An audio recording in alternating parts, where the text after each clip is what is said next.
All right, let's get another check on that forecast with meteorologist Chris Mulcahy. Hey, Chris, how's it looking out there? Like fall, Sarah. So I know you're liking this forecast. Yes, of course. Fall lovers rejoice, even though it's only going to be here for a couple more days. But this morning, we dropped down to 59 degrees. That's barely the 50s, but the last low Charlotte had in the 50s was back on June 1st. Now it was much colder, the lower 50s, but 83 days ago still, since we were in this range. So it has been a nice little break. This is well below what we usually have for this time of the season. Usually we're in the upper 60s, but not the case in scenario. I have a little bit of freeze in the graphics, so I'm just walking over here real quick. So what we're going to see next throughout today is just a mostly sunny sky. You're expecting a gorgeous day. High temperatures in the upper 70s to around 80 degrees. I think we will touch 80, but just like yesterday, mainly in the mid to the upper 70s for the afternoon. I think you also have a little less cloud cover than what we had yesterday, because at this point, we already saw those puffy cumulus clouds starting to brew. Nah, we got wall-to-wall sunshine, baby. It's looking good right now.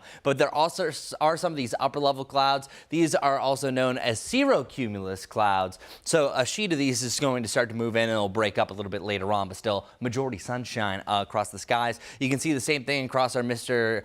Sparky Carolina camera network over here at Charlotte Motor Speedway. High temperatures either side of 80 degrees for your highs. Not much really to mention for our futurecast. No rain. There's just some deck of clouds that are moving from place to place. Do have a disturbance down in the southeast. This is where these clouds are coming from. Should see plenty of sunshine for tomorrow, but exactly the same day. Today and tomorrow are almost a carbon copy of one another for our highs, our lows, and the sky conditions, and no rain. This dry trend is going to come to a close, though. I still think we stay dry on Tuesday, but by Wednesday and Thursday, we start to pop up some thunderstorms. It's too dry for any of that. Even if we had a cold front to move through, it would just cool us down, and it would actually not have enough fuel, not enough moisture to really fire up any storms. So we're too dry right now, which is not a bad thing. This evening forecast, we have the upper 70s ending in the upper 60s by about 10 p.m. Overnight tonight, we're doing it again. Back down into the upper 50s. This morning we were 59, 2 degrees cooler at 57 degrees.